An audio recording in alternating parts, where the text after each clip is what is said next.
We're live and it didn't play our intro. Well, I'll play it. Intelligent.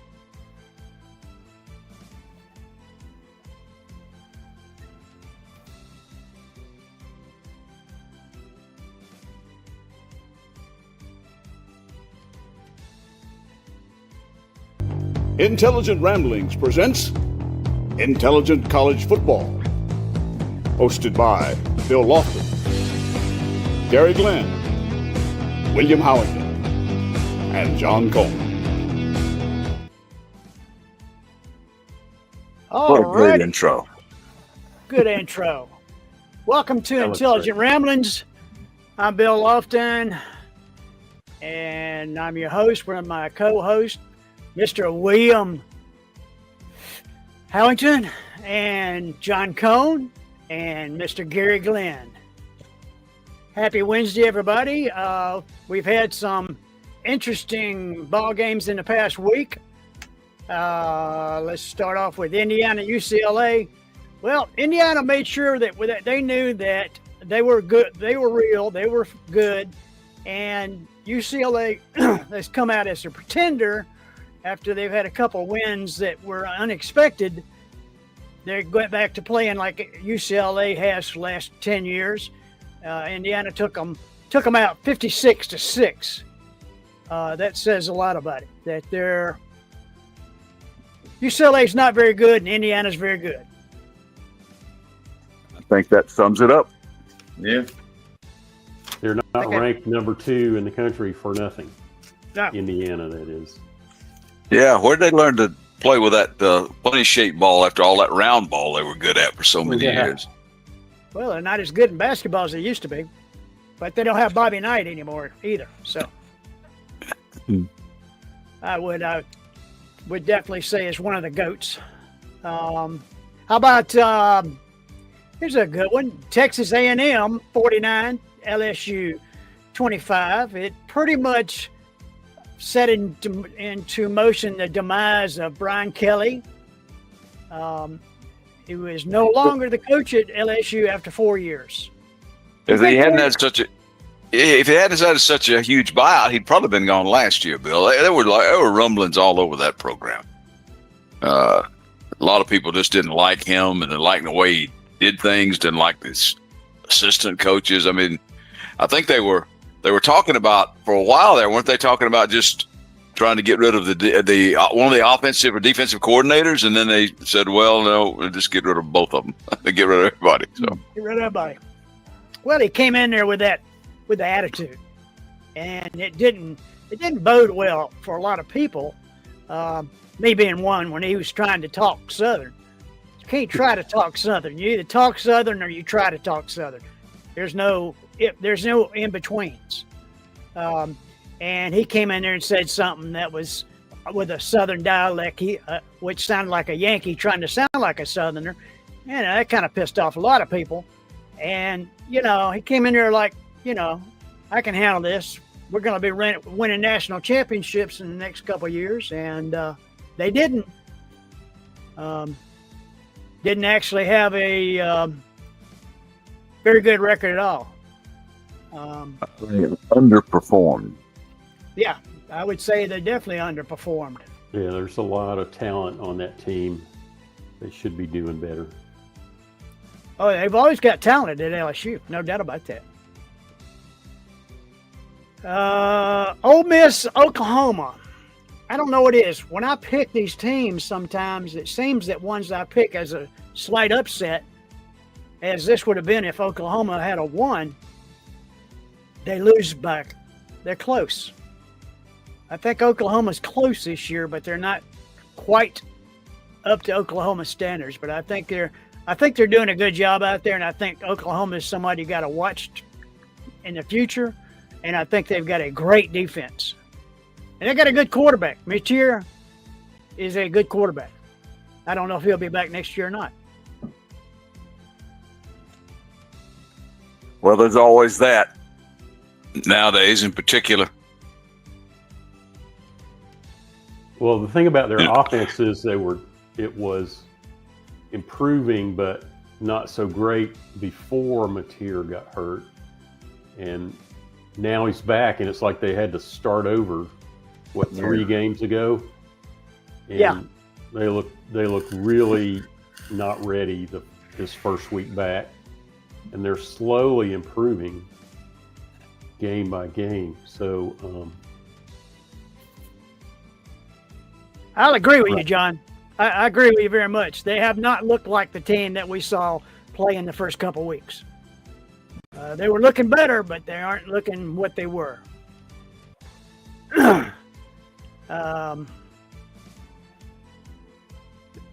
Well, Texas managed to win one, but they managed to win one closely. Mississippi State's one of those other teams that are on the bubble. I think they've done a dramatic turnaround where they just were very beatable to the point where they can play with anybody and hang in there. I mean, it was 45-38. Yeah, I picked Mississippi State, and they had them beat, too, and blew it. Yeah, that was your big upset pick last week that fell through. Yeah. I had one of those too. But Texas is not, well, they were ranked number 1 in the country to start off, and now they're not even, they're 20th. And they're hanging on at 20th by a thread. Arch ain't going to win the Heisman this year like everybody thought. Arch is going to have a hard time getting into this week's game because he ended up with a concussion. He got hit in the back of the head really hard. And I think that this coming week is not going to be such a great week for Arch. It's soon to be seen. Georgia Tech put it on Syracuse, 41-16. I think Short Tech put on some, what do you call it, points, Gary? Style points. Point. Yeah. It just shows the world. Tech's for real. Yeah, they are, and Georgia better look out for them because those boys can play. They believe they can win now. That's a whole different thing than what Tech used to do. Tech used to play not to lose. Yeah. Now they're playing to win, and they think they can win, and they have won. So they're dangerous. They're very and that quarterback is your perfect college quarterback. And I think he can run. He can run or throw, whatever you need him to do. Yeah, he is the perfect college quarterback. I see him going undefeated until they play Georgia, and then it'll be a slugfest. One point or triple overtimes or something like that. Well, it was a hell of a game last year. Remember? Oh yeah, 8 overtimes. Wow. And another thing is, Tech does not like Georgia. Their coach really doesn't like them, and he has made that very apparent. He's an alumnus of Tech, just like Kirby's an alumnus of Georgia. So yeah, he gets it. One other game I wanted to bring up was Alabama, South Carolina. Alabama 29-22. With 2 minutes and 19 seconds to play in the game, South Carolina, if you can get it out, was winning 22-14.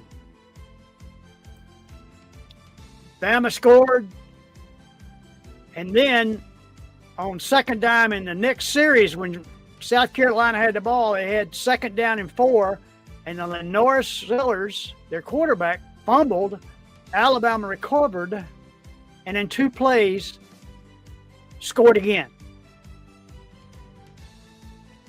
Yeah, South Carolina blew it. They really blew it.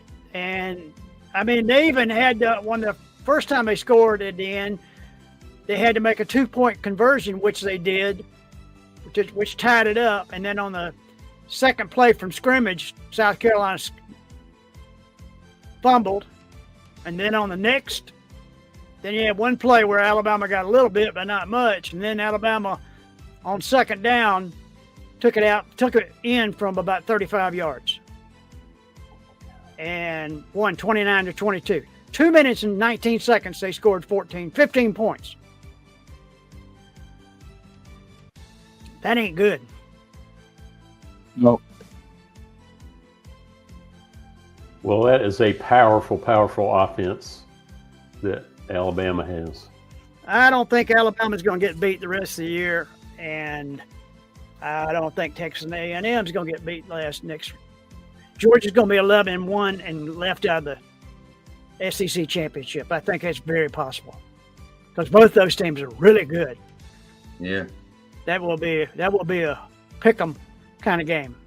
Well, you know, and I think Georgia's probably going to qualify for the playoffs, and it might not be the worst thing in the world to get left out of the SEC championship. I absolutely agree. Because that's a war. That's a slugfest against some of the best people in the country. And if you come out of it with a win, you're still all beat up. Yeah. Oh, well, I mean, I think it's happened to Georgia a couple of times where it's the Absolutely, it has. Championship has cost them in the playoffs in the last couple of years. Oh, yeah, by the way, now any comments that you make will appear in real time for everyone to see right there on the monitor. So if you're watching right now, and if you don't agree with any of our picks or you got anything to say about maybe something we missed, please make your comments known. And once again, look at the line that's running on the bottom, and it's running through the entire show. You want to chat is now open. What is your opinion? And also, we have a QR code up in the top left where you can just go blip with your phone, and it'll take you directly to our website, and you can see all our picks for the whole year and all kinds of other great information. And with that, why don't we take a quick commercial, and then we'll come back and we'll do some picking. Intelligent Ramblings is brought to you in part by Pat. Intelligent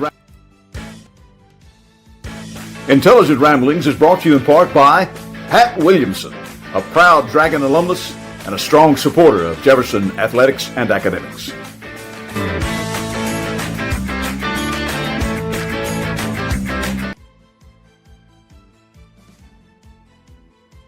Well, here we are with the picks. We consider the main part of our show, and we're going to get on with them right away. Like I said, if you don't like our picks, you got anything to say about it, type it in. We'd love to hear. Penn State at number 1, Ohio State. All right. Penn State with an interim coach, Terry Smith now. Ryan Day, of course, at Ohio State. Penn State at 3-4, 0-4 in the league, and Ohio State at a perfect 7-0 and 4-0. Penn State, to say the least, has fallen from football grace. Started out ranked as one of the top teams in the nation. Now they've lost 4 straight games. The starting quarterback and the head coach are gone. James Franklin was fired after they got into that losing streak. So now you've got a freshman quarterback versus the top-rated defense in all of the land. Whoa. So it'll be the second college start for Penn State redshirt freshman Ethan Grunkmeyer. Drew Allen broke his ankle versus Northwestern, so he's done. As I said, the quarterback and the original coach for this year gone. And the interim coach Smith says for the Nittany Lions to have a chance, they have to establish the running game, led by Katron Allen and Nick Singleton. But against Ohio State, the defense giving up only 85.4 yards rushing per game, I don't see that happening. Quarterback Julian Salen's got 1,872 yards passing. Running back Bo Jackson, 433 yards rushing. Wide receiver Jeremiah Smith, 602 yards receiving. And anchoring that tough Buckeye defense, linebacker Arwell Reese has already compiled 42 tackles on the air. The Buckeyes roll in this one, and they cover that 20.5 point spread, in my humble opinion. I will have to agree with you, Gary. That sounds like a disaster waiting to happen for Penn State. They have absolutely fallen apart, and I don't see much good happening to them the rest of the season. Maybe they'll make a bowl game. Who knows? Well, at least they've got Ethan Grunkmeyer at quarterback, who's already made the all-name team for this year. Has anybody heard any updates as far as Penn State's head coach for next year? No, everything I've seen is people are talking more about the Florida and the LSU slot, which seems to be something people would want more. One I have heard, the only one I've heard, is the coach at Nebraska, and the coach at Indiana, Cignetti, sounds very prominent for that. Because I mean, look what he's done at Indiana. Indiana sucked for 50 years, and now they're number 2 in the country. And last year they went undefeated until they got whacked at the end. Well, I have heard, and this was something really weird. I think it was the Virginia Tech job. John Gruden expressed some sort of interest in that. Now that's weird. Yeah. Yeah. So yeah, Curt Cignetti would be a good one to entice away from Indiana, but you know that the Hoosiers are going to break the bank to try to keep him there. Oh yeah. Oh, absolutely. Anyway, Ohio State in this one. Yeah. Buckeyes got it going on. John? Same for me. Okay. Ohio State to win and cover. I think that's pretty much the consensus of all. Number 2, Indiana at Maryland. Number 2, Indiana, unranked Maryland, 3:30 at Maryland. That might be some advantage just to keep the points down, but I don't think it's going to be too much. Indiana, 8-0, 5-0 in the Big Ten. Waiting for that big showdown with Ohio State sometime later this year. Coached by Curt Cignetti, who's done a tremendous job with Indiana. They were good last year. Like you said, they were undefeated until the playoffs. Their offense is ranked in the top 5 in the nation. And Fernando Mendoza leads them at quarterback. And Maryland, 4-3, 1-3 in the Big Ten. It's typical Maryland. They play in about 500 ball. They're just trying to make a bowl game. And I don't see them keeping it close. I think Indiana covers the 21.5 points. Agreed. You agree? I absolutely agree. I think they may not be challenged until they play Ohio State. And the same with the Buckeyes. That was going to be the game everybody's going to be tuned into that week. I'll definitely agree. Indiana's going to take them out. Yeah, I think they will and cover the spread. They covered the 26.5 point spread last week, so I don't see why they wouldn't be able to do the same thing this week. Yeah, I picked them to win last week, but I didn't think they'd put that many on UCLA. But UCLA, like Bill said, is just falling apart. They're on hard times. Yeah.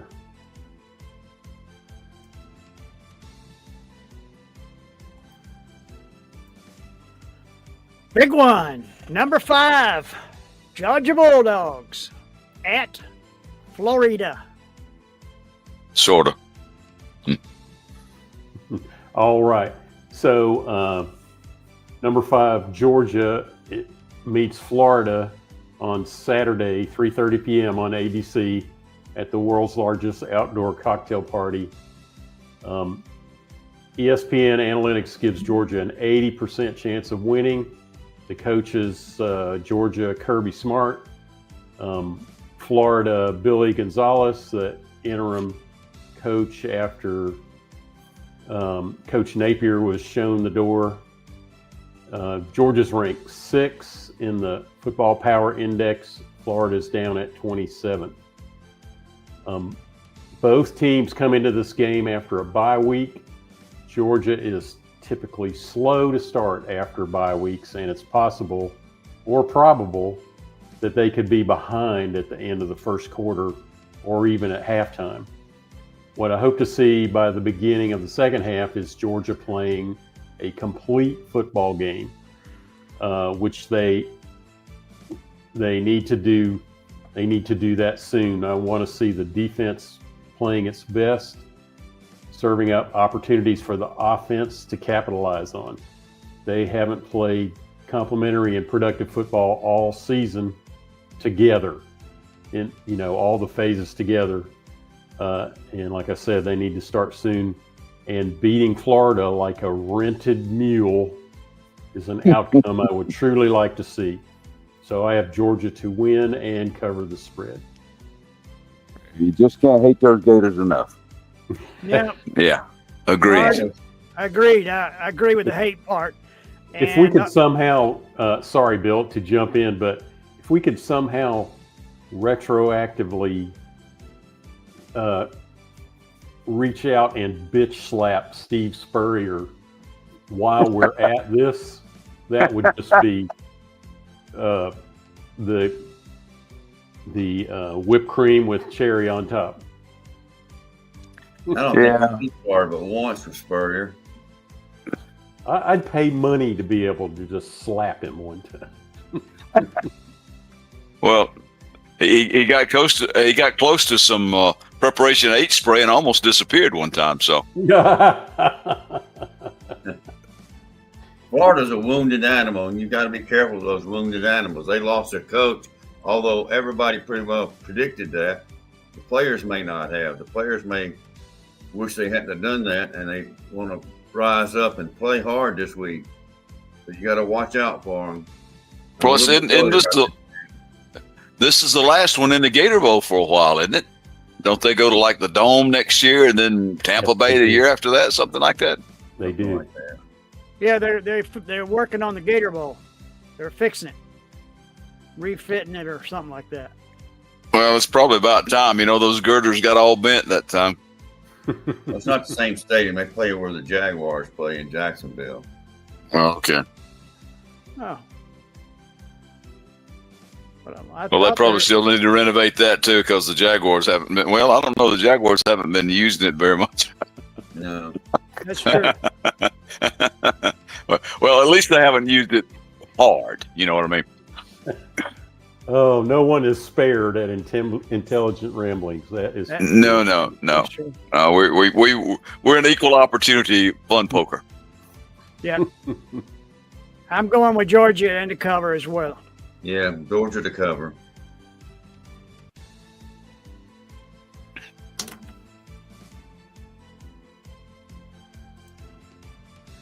South Carolina at number 7, Ole Miss. Ole Miss is a 12.5-point favorite. It's at 7 p.m. Eastern Time on ESPN. These guys are playing at Vaught-Hemingway Stadium in Oxford, Mississippi. Ole Miss is 5-0 at home this season, while the Gamecocks are 0-2 on the road. Not a good omen for Carolina. This is a revenge post for Carolina, as Ole Miss came into Williams-Brice last year and left with a 27-3 win. This year, Lane Kiffin's Rebels are even better, having only one loss to Georgia. Consistency seems to be a problem for Carolina. Last week, the Gamecocks nearly pulled off the upset at home against Alabama, but ultimately fell just short. Despite being 3-5 on the year, the team is showing a lot of fight under head coach Shane Beamer. The Gamecocks started the season 2-0 with wins over Virginia Tech and South Carolina State, but have dropped 5 of their last 6 games, which seems to be a trend. Ole Miss at night, at home, will mean a long night for Carolina. Ole Miss for the win and to cover. I've been impressed with the Rebels. They came about that close to knocking off the Dogs. And Georgia's a pretty good football team. I don't think Georgia's a great football team. I think they're a good football team. And I think Ole Miss is a good football team. On the other hand, Billy, as you said, South Carolina's been awfully inconsistent this year. And at home, I think the Rebels, all that hotty-toddy and the Grove and all that stuff, you know, that's just an added fuel to the fire there. And I think Ole Miss will win, and I think they'll cover that 12.5, maybe, and then some.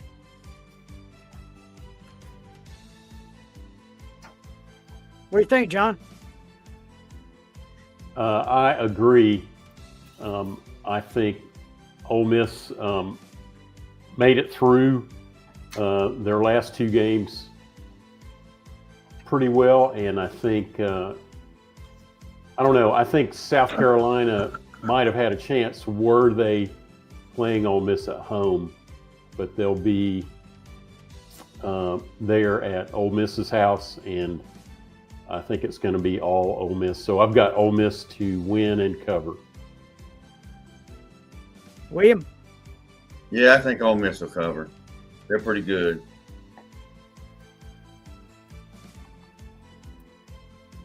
Georgia Tech at North Carolina State. This one might be interesting a little bit. Georgia Tech under Brent Key off to an undefeated season at 8-0 and 5-0 in the ACC. Dave Doran's Wolfpack at 4-4 on the year and 1-3 in the league. Now, this is the first time since 1966 the Jackets have been 8-0. And as I said at the start of the show, they believe they should win when they take the field. NC State, on the other hand, just gave up 53 points at Pittsburgh. Tech has been banged up, though. Some of them didn't suit up against Syracuse, didn't really need them. And NC State running back Hollywood Smothers has been good. He leads the ACC, in fact, with 825 yards rushing. So they have some weapons. And Tech has shown some vulnerability against the run. However, Haynes King of Tech was named the ACC Quarterback of the Week after 395 total yards, 304 passing, and 91 rushing, lest you think he's just a rushing quarterback. Let me say that again. 304 yards passing. Had 5 touchdowns total, 3 passing and 2 rushing. And I look for Tech to rely on him this week and rely on their depth. And they win and cover, especially if some of those banged up starters can get back into action, suit up. Again, Tech wins and Tech covers 5.5 points. Yeah, I think they cover 5.5. If they win, they're going to cover 5.5, definitely. I agree. I'm picking Tech and to cover.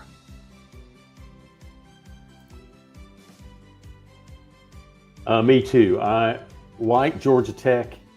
We were talking earlier about how scary they are, and I think they win and easily cover the spread. That would be the shock of the week, I think, if they didn't. Vanderbilt at number 20, Texas. Texas is a 2.5-point favorite, even though they are not as ranked as high as Vanderbilt. It's going to be at 12 a.m., noon, Eastern Time at Darrell K. Royal, Texas Memorial Stadium. After prevailing in a tough road challenge last weekend, Texas football is back in Austin this weekend to face Vanderbilt, potentially without starting quarterback Arch Manning, who is reportedly following concussion protocol after an injury against Mississippi State. He got whacked in the back of the head, and they may not have him.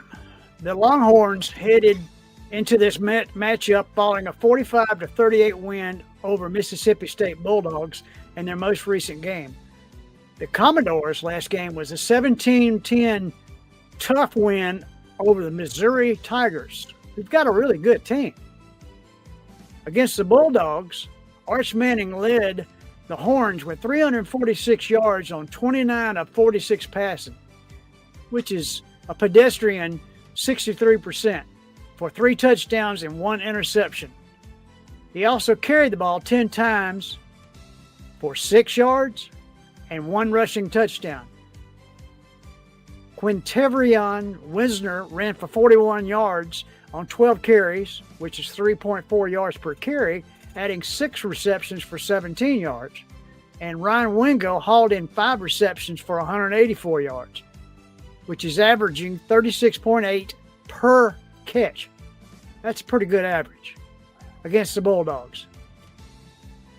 On Vanderbilt's side, Diego Pavia threw for 129 yards as the Doors against the Tigers, going 10 for 19, 52.6%, with no touchdowns and 1 interception. Not a stellar passing day. He added 8 carries for 20 yards and 1 touchdown. McHillen Young carried the ball 4 times for 86 yards and 1 touchdown. Trey Richardson caught 4 passes on 5 targets for 62 yards.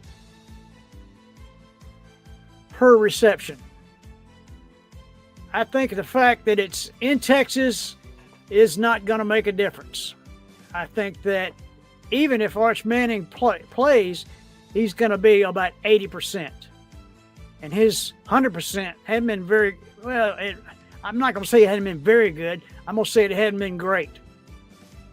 Everybody thought he was going to be Heisman Trophy winner and drafted number 1 in the draft. He was actually picked to be the number 1 draft pick by more than one media outlet. But I don't think with him not playing up to his potential this Saturday, I think that the Commodores will come into Texas and take out the Longhorns. I think there's a 1 in 100 year for Vanderbilt, and who knows, they may win out. I'm going with Vanderbilt. Oops, hit the wrong button. I'm going with Vanderbilt and to cover. Well, they don't have to cover. Well, that's right. Texas is There, favored. Bill.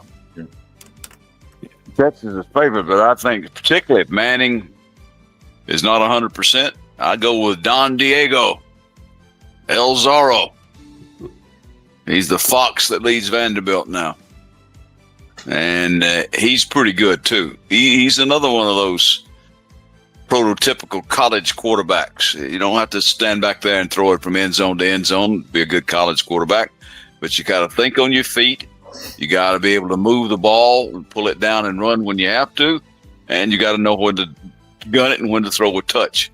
And I think Pavia knows all of those things, and he's proved it so far. And the Commodores are having a great season. So I think they win. They pull the upset. Yeah, again, Vandy's 9, Texas is 20. I guess the odds makers are trying to say because Texas at home, blah, blah, blah. But hey, these people have been in big games before. They've been in the other guy's stadium before. I think Vandy wins, pulls the upset. Although not much of an upset. Well, I'm going to go with Texas just because they're at home. And I think they got a quarterback that can play if Manning can't go. And they cover the 1.5. Texas. And I guess you call it an upset since they're ranked 20th. But since they're favored, it's not. Texas, 1.5 covers. John? I'm going to say I agree with Gary, and it is squirrely looking to look at that. Number 9 Vanderbilt at number 20 Texas, and Texas is favored by 1.5. If somebody showed this score or this what we're looking at right now the 9 Vanderbilt at Texas, 20 Texas 5 years ago, you'd have gone, yeah, right. Yeah, It's that computer. just Yeah, that doesn't compute. And None of this makes sense. Texas favored, because they're Texas. If you'd have showed me this slide at the first of the year, I'd have said you're full of it. yeah. Well, Yeah. here's the thing. The only thing I can add to what we said so far is that Vanderbilt wins, and their defense is what keeps them in the game. They have a decent, good, somewhere in there defense that's kept them alive in a lot of games, and I think that's going to show up on Saturday, and they win. All right, I'm Alrighty then. going on with Texas. Well, you might pick up some ground on us, William. Yeah, may not though. Happy Felt long and birthday, hard. John. Happy birthday, John Cone. Yeah. Oh yeah, Happy birthday, John. You ought to let us know these things. Happy birthday to you. Happy birthday to you. Yeah, happy thank birthday. you. And many more. I hope you live until I shoot you. Don't do that. Well, see, that's my backwards way of saying I ain't gonna shoot you. So I hope you live forever. Yeah. Well, thank you, Fran, for posting that comment. Appreciate it. It's good to be here. Isn't it though? Didn't it though? Yeah. A lot of friends of ours aren't. A lot. Yeah. That is true. And more. We're the age now, man. That's right. We're that age. Yeah. I hate it, but well, no one gets out of here alive, so have a good time while you're here. Do the right thing. Do the right thing. There's been nothing wrong with having a good time every now and then. That's for sure. Absolutely. Number 10, Miami at SMU. So this game's on number 10 Miami at unranked SMU, Southern Methodist University. It's on 12 p.m. on ESPN on Saturday. ESPN Analytics gives Miami a 70% chance of winning. Our coaches are Miami, Paul Cristobal, SMU, Rhett Lashley. Sounds like he should have been cast in Gone with the Wind or something. We can put him on. We can put him on the all name team. I think that was sort of mildly qualifies it, that name. Yeah. Yeah. So Miami comes in at 10 in the ESPN Football Power Index. SMU's down at 35. Miami won 42-7 over Stanford last week. Carson Beck had a good day.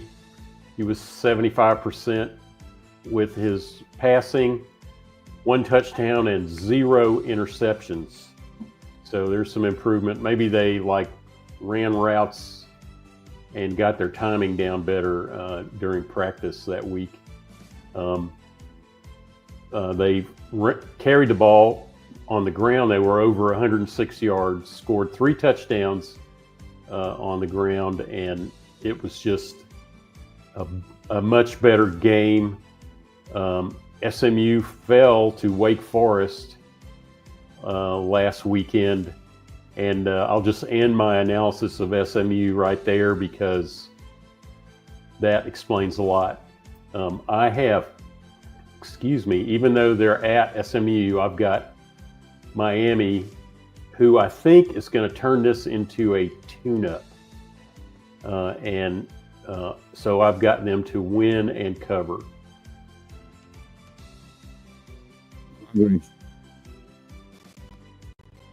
Particularly Yeah. if Beck has a good game. Yeah, that's the thing about it is it's hard to predict with Miami because either Beck's going to throw 0 interceptions and they're going to score 60 points, or he's going to throw 4 and they're going to lose. You just don't know what Beck's going to show up, which doesn't seem to good feelings for him as far as pro career goes. And they're at SMU too. So, I mean, SMU is No, I think they're down a little bit this year from last year. Obviously, they made the playoffs last year, didn't they? They had a good team last year. I honestly don't remember about the playoffs. They're 5-3 on the season, 3-1 in the ACC. So it's a conference game. They have to be taking it seriously. Something to note. SMU's pretty good, but I'm taking Miami in the points. Yeah.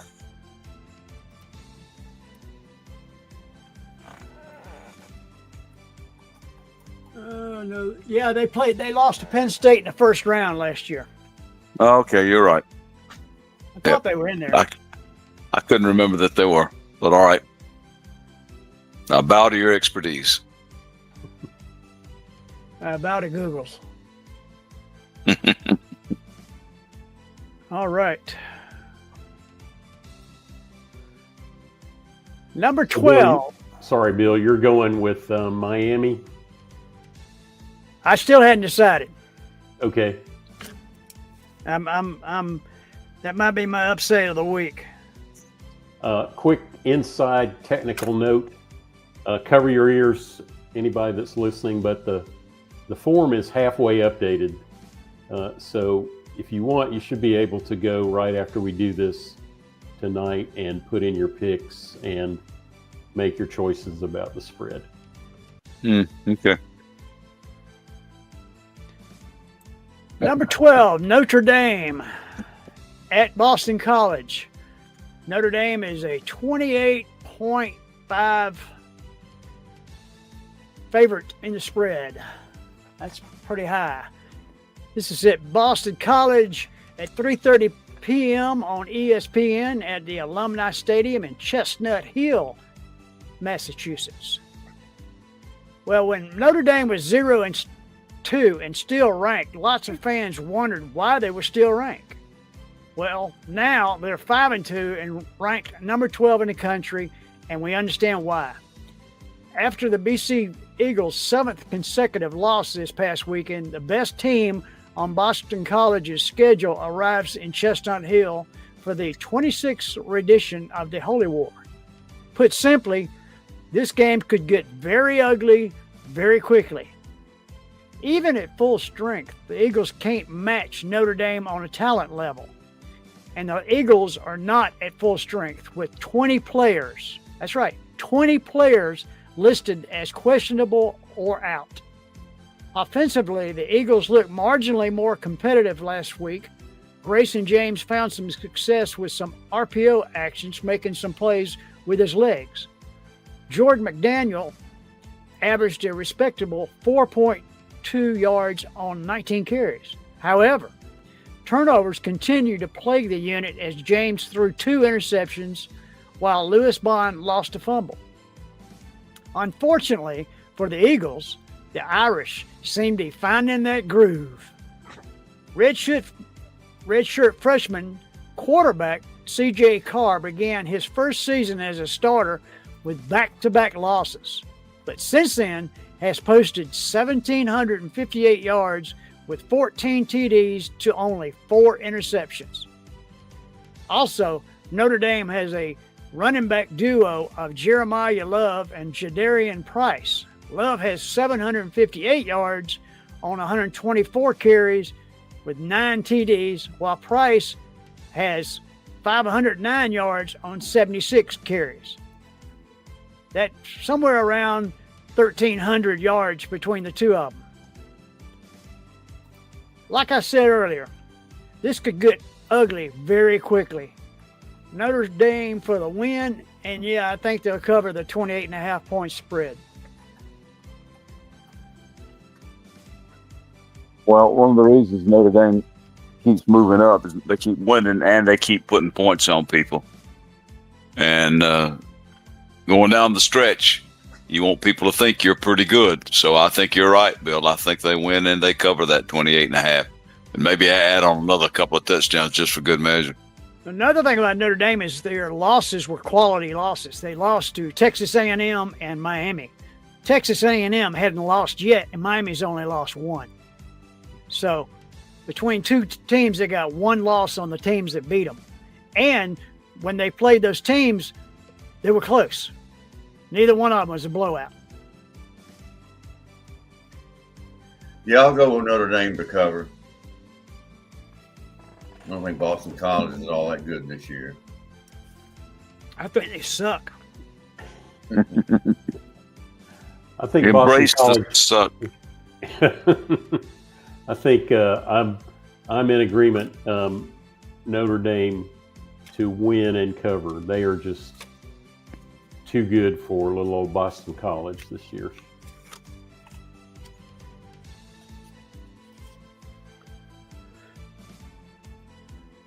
Number 13, Texas Tech at Kansas State. Now, when you look at this series history, I'm going to throw some stats at you here in a minute, but you got Texas Tech, coached by Joey McGuire. They are 7-1 and 4-1, while Chris Kleiman's Wildcats are 4-4 and 3-2 in the Big 12. If the Red Raiders win, Texas Tech, this will be the best 9-game start to a season for them since 2008, which coincidentally enough was the last time they beat Kansas State on the road, because the Wildcats have won 8 straight in the series. Texas Tech quarterback Baron Morton is a big key. If he has a good game, Texas Tech should win. And some of the stats I have seen showing those probability things like you guys quote have the Red Raiders anywhere from 64, 65 to about a 69% possibility of winning. Now, Kansas State does come in off a big win over their rival Kansas. That was 42-17. The Wildcats started 1-3, but since they've gone 3-1. And during that stretch that they've been winning, they averaged almost 38 points a game in that 3-1 stretch. Avery Johnson is 792 yards and 15 touchdowns through the air versus only 2 interceptions. He's thrown touchdown passes to 6 different receivers, so the Wildcats have some talent. Austin Romaine leads the defense with 55 tackles for Kansas State. Now, Texas Tech, Morton has 1,501 yards passing against only 3 interceptions and 13 touchdowns. Cameron Dickey has 678 yards of rushing, I should say. Wide receiver Caleb Doyles as Douglas has 512 yards receiving, and the defense paced by linebacker Jacob Rodriguez, who has 69 tackles, and defensive back Bryce Pollock with 3 interceptions. Kansas State does lead the series 15-9. They won in 2023, 38-21, again the last time they played. But the Red Raiders this year, I think, are a little bit better, and they'll win it, and they'll cover that 7.5 points. Going with Texas Tech for the win.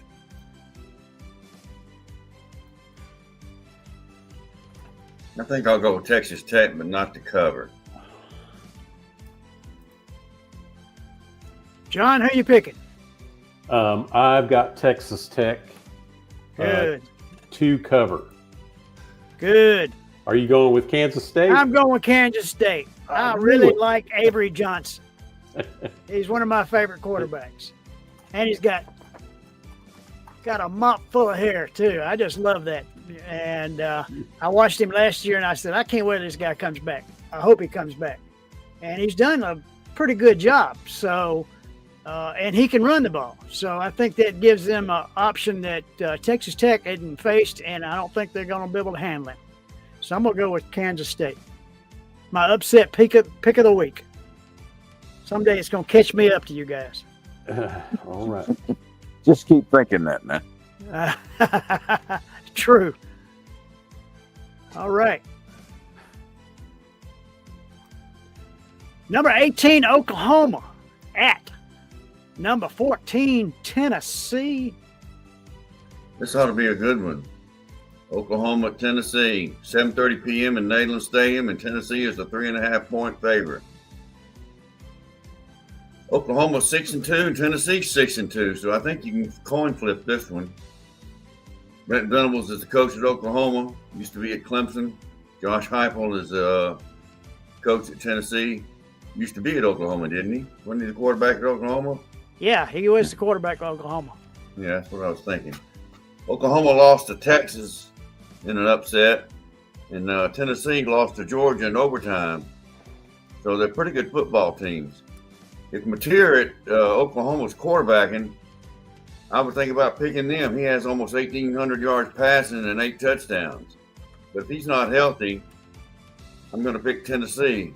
ESPN has Tennessee as a 63% favorite, whereas Oklahoma's only a 37% favorite. Aguilar, the quarterback at Tennessee, has over 2,300 yards passing for 18 touchdowns. And you can't hardly win in Neyland Stadium at night at 7:30 p.m. in Knoxville. So I'm going to pick Tennessee to cover. Well, This one should be pretty good. This one should be pretty good, and they're very close in the rankings. They're very close, as you said, statistically, and I think the edge may be the home field. So I'm going to pick Tennessee to win and to cover that 3.5. I am the same way. I see the home field advantage in the SEC is like it's different. night and day. Yeah, and I just don't think, even though Oklahoma's offense is improving, that team is not up to playing in Neyland Stadium at night against a good Tennessee team. So I've got Tennessee to win and cover. I'm right on the bubble with this. William, as a matter of fact, Josh Heupel, the coach at Tennessee, not only did he play for Oklahoma as their starting quarterback, he also got second in the Heisman Trophy, losing out to Chris Winkie Oh, God. from Florida State. So yeah, he knows his stuff. I was real worried when they hired him. I was gonna make Tennessee viable again. This one's on the bubble for me, and I'm still tossing it around.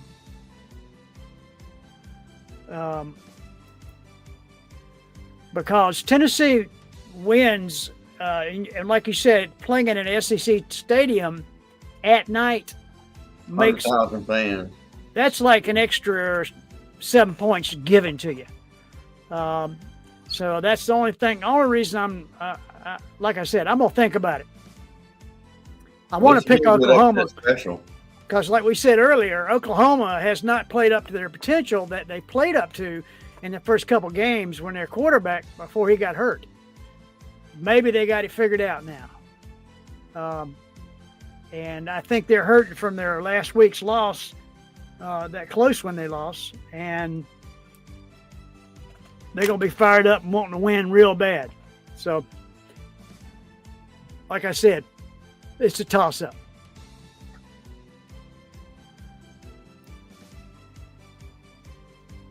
We'll know what my pick is when I pick it. It makes a strange kind of sense. Kentucky at Auburn. So this game is happening Saturday at 7:30 p.m. On the SEC network, and it is going to be. That tells you a lot right there. This is like one of the worst teams in the SEC going to play one of the just a little bit better than bad teams in the SEC. ESPN Analytics gives Auburn a 70% chance of winning. Our coaches are Kentucky, Mark Stoops, and Auburn, Hugh Freeze. I happen to like Coach Stoops by the way, I think he's just they're struggling at Kentucky. I think they are missing out probably on the NIL. The transfer portal is not working for them. And unfortunately, Kentucky basketball has already started. So the fans' attention is elsewhere. I think the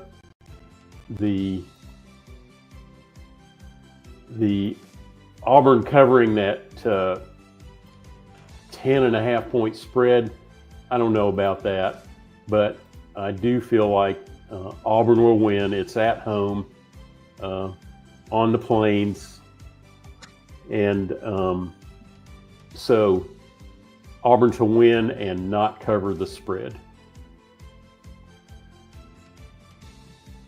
I was trying to think of Toomer's Corner for some reason and couldn't think of that. And there you have it. Toilet paper all over Toomer's Corner. I think Auburn is Ticked off enough to that if they can put 30 on Kentucky, they will. And I think if they get them down, they'll put their foot on the gas and keep it mashed down. I think they'll cover that. I think Auburn's just like you said, John. I think Auburn's better than Kentucky, and they are at home with their home fans. They'll be fired up. They'll be playing. They've been in some games this year, and then they've lost. And so this one, I think, as they see, is an opportunity to maybe get a little bit well. So I'm going to pick them to win and cover. Yeah, same here. They played some tough games, some tough teams, and played some good games, still lost. So I'm going to take them to cover too. Well, Hugh Freeze is on the warm seat. I don't know if he's quite hitting the hot seat, but I think he's on the very warm seat. And I think Auburn needs to win really bad. I don't think they'll cover, but I'm wondering now that they've got a new quarterback. They sat the other quarterback down and came back and won last week, but they got more points on the board when they got shellacked by Tennessee. Got 56 points put on them, which is surprising to me, seeing they've got a pretty good defense. But their quarterback was dishing out interceptions, so they sat him down and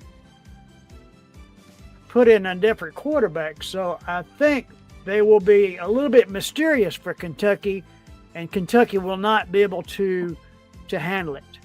Now, as far as winning by 11 points, I don't know if they'll win.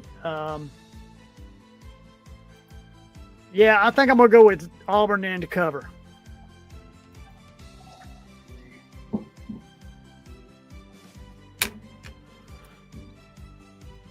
Anybody else? That's everybody. everybody. So John, no one's picking them not to cover. Yep, that's true. Wake Forest at Florida State.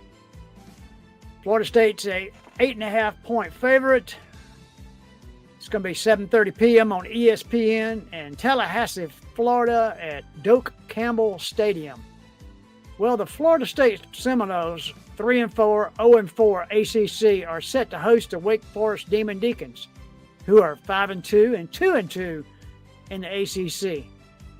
The Seminoles are reeling off a 4-game losing streak, but hoping to enter the matchup at full strength after their second bye week. Head coach Mike Norvell, who's 36-31 at FSU and definitely on the hot seat, announced on Monday that wide receiver Javon Boggs will be out for the contest, and quarterback Tommy Castellanos is day-to-day after leaving the last matchup against Stanford with an undisclosed injury. Well, I know that means they don't want to let you know what's wrong with him. The Demon Deacons are on a 3-game winning streak after edging out SMU on a last-second field goal. quarterback Robbie Ashford has thrown for 1,205 yards and 3 TDs, with Desmond Claiborne has rushed for 612 yards and 8 TDs, as Chris Barnes has caught 28 receptions for 3 TDs. So they got a decent offense. FSU started the season on fire with a win over Alabama, and expectations rose quickly. But with a 4-game losing streak, I'm not sure his job is safe. But I do believe they will pull this out. FSU to win and cover.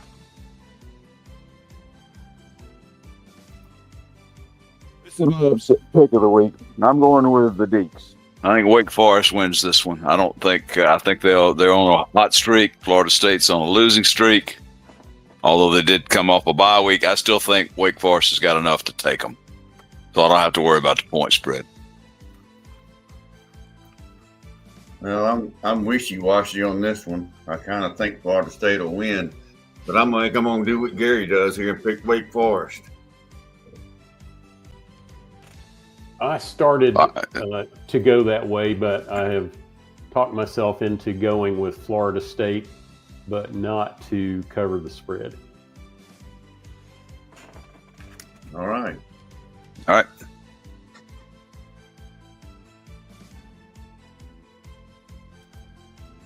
Duke at Clemson. Well, in 2023, Clemson was ranked number 9, and Duke beat them 28-7. That's the last time they played. In 2025, Clemson under Coach Dabo Swinney is fighting to get back to 500, both overall at 3-4 and in the ACC at 2-3. Manny Diaz's Blue Devils are 4-3 and 3-1. So the edge there in record-wise goes to Duke, but Clemson is still a 3.5-point pick at Death Valley. And the Tigers are clawing to get back to respectable after some very, very high predictions early on. So let's look at some of the matchups that we've got going on here. For Duke, quarterback is Dorian Minch. He's got 2,211 yards passing and 17 touchdowns. Now, Cade Klubnik of Clemson's got 1,530 yards with 11 touchdowns, but he's also thrown 5 interceptions. On the running back side for Duke, Nate Shepard's got 497 yards and 4 touchdowns. For Clemson, Adam Randall with 433 yards. The wide receivers, Cooper Barkate with 647 yards and 4 touchdowns for Duke. And for the Tigers of Clemson, Bryant Wesco at 537 yards and 6 touchdowns. Safety Caleb Weaver leads the Blue Devil defense with 50 tackles. Defensive end Vince Anthony with 6.5 sacks on the year, 6.5 sacks. For the Clemson Tigers, a very familiar name to us from Jefferson, linebacker Sammy Brown's got 48 tackles for the Tigers. Defensive end Will Helt has 4 sacks. So my point in all that is statistically, they're pretty close.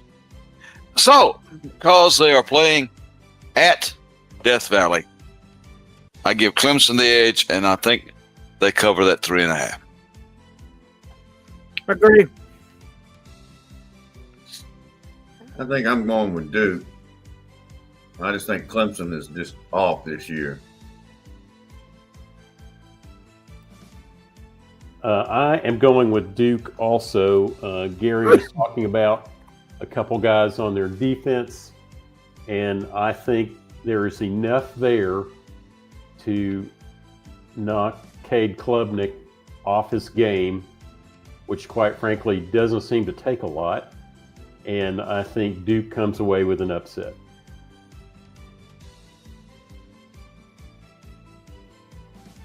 Alrighty then. Alrighty then. Go Tigers. The Naval Academy, midshipmen at North Texas. Yep, this game's on Saturday at 12 p.m. on ESPN2. Navy is 7-1 and 5-0. Navy's 7-0 overall and 5-0 in the American Conference. This is a conference game with North Texas. North Texas is 7-1 overall and 3-1 in the American Conference. And ESPN gives North Texas a 78% chance of winning, and they are, I guess, going with North Texas because of home field advantage. Their quarterback is really good, but Navy just wins, and they so North Texas is a pass first team, and Navy is a running game team, and I think they put together a game where they managed to keep the ball away from North Texas and score just enough points to win. I think they want to keep their perfect record together. They've had a great season, and I see them putting together a victory at North Texas. Plus, I'm kind of sentimental about service teams. I just want them to win, and I think Navy's got a good shot. Go Navy! I think they've got a good team. But I think North Texas will have an advantage playing at home. And I think they win, and I think they'll cover. I think it may be like a 14-7 or a 35-28 game, but I think North Texas pulls it off. Yeah, I kind of sentimental towards Navy too. I kind of wish they'd win, but I'm afraid they won't. North Texas is pretty good, and I think they'll win and cover. Well, myself being a Navy veteran, go Navy. That's all I got to say. I'll never pick against Navy. Well, so far this year, you've been pretty good. Hey, we're having a banner year. Banner year. Not picking against Navy. Yeah, go for it. Banner year. I'm really enjoying it. I think Army's beat us the last 2 or 3 times, and I'm really looking forward to that game. Well, that's one of the last games of the year, usually. In Philadelphia. Quick note, speaking of Army and Air Force are playing this weekend too. Ooh. Go, who cares? Oh, well, speak for yourself. I want Air Force to win that one. All right, let's look at some results for the week. 83% for John and I. William, rough week, buddy. Yeah. 75, which still 75 isn't bad, but then again, it's making money. Oh my God! Come through, that'd have been good. Oh my God! Look at this, Gary Glenn, 100%, 12 out of 12. Woo! Nice going, Gary. Thank you very much.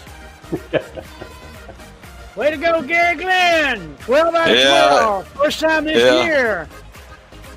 Even a blind hog finds an acorn every now and then. I found 1 or 2 last week. So we'll see about this week. Well, I picked a couple upsets this week. We'll see. Well, we will see. But once again, congratulations to Gary Glenn for doing the improbable. And for the season, Gary has now stepped into the lead at 70%, 78%. William has dropped down to 75%. John's right behind him on his coattails at 77%. And look at here, I'm no longer in last by myself at 75%. So we're hitting about 76.5%, 77% with our picks. Well ahead of not only our picks last year, but way ahead of ESPN. We Like outpicked ESPN. 8 or 10% better on average than ESPN. Yes. Week after week after week. And we pick more. They only pick 5 or 6 games. We We picked picked 12. 14 games this week. Yeah. So there, ESPN. And covering the spread. Gary, 58%. William dropped down to 50%. John's up there at 67%.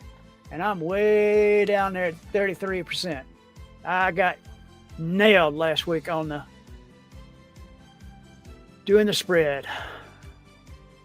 We're better at picking the winners than losers, but And still here we go again. They got 58% for Gary, 63. William is still leading the pack. John's catching up to him at 63. And then once again, I'm at the bottom at 52%. What a shame. I should be better than that. But that 50%, that 33% did not help at all. I was close.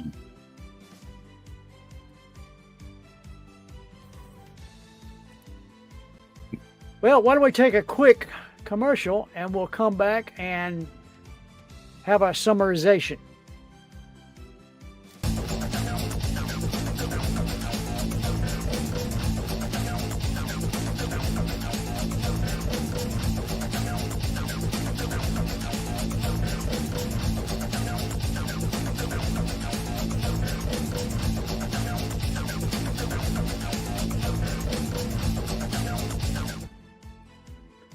As you can see on that previous commercial, we have a lot of good stuff. It's on our spread shop.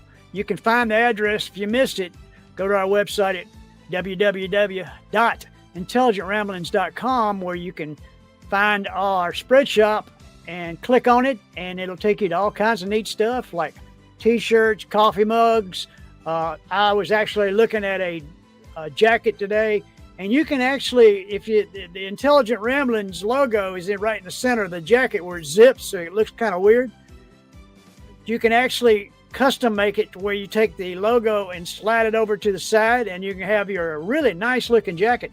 And it's only like $40. I was really surprised.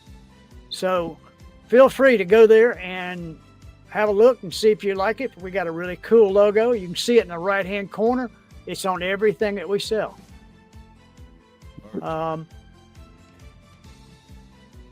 Also on our website, you can find all kinds of good stuff, and feel free to go there and browse around. You can also find all the picks we've made for the whole season. We don't hide anything. And with the wonderful technical knowledge and graphical knowledge of Mr. John Cone, the guy in the right corner, has put that together, and it really looks good. So do yourself a favor, go there and look at it, and maybe you can learn something. Who knows? And we got a little bit more than football there. So the Intelligent Ramblings system now presenting intelligent college football, and you can see all kinds of stuff. Make yourself smarter if you watch it. It's true. And we're also would love to have sponsors. We are looking for sponsors for the show so we can keep this thing going. Feel free to contact us at intelligentramblings@gmail.com. Okay. Email us. Anybody else got anything to say? No, good night. Good night. Happy I hope, picking. that's right. Enjoy yourself some college football. Thanks Happy to Halloween. everybody. Thanks to Happy everybody. Halloween. Thanks to everybody who watches during the week this week. Yeah. Thank you. Yeah, After we the appreciate people that tune into us after we're no longer live, because not everybody can make this time slot. And you can watch it or listen to it while you're washing the dishes or whatever. It's a good show. Have a great week, and we'll see y'all next week. Good night. Night, everybody.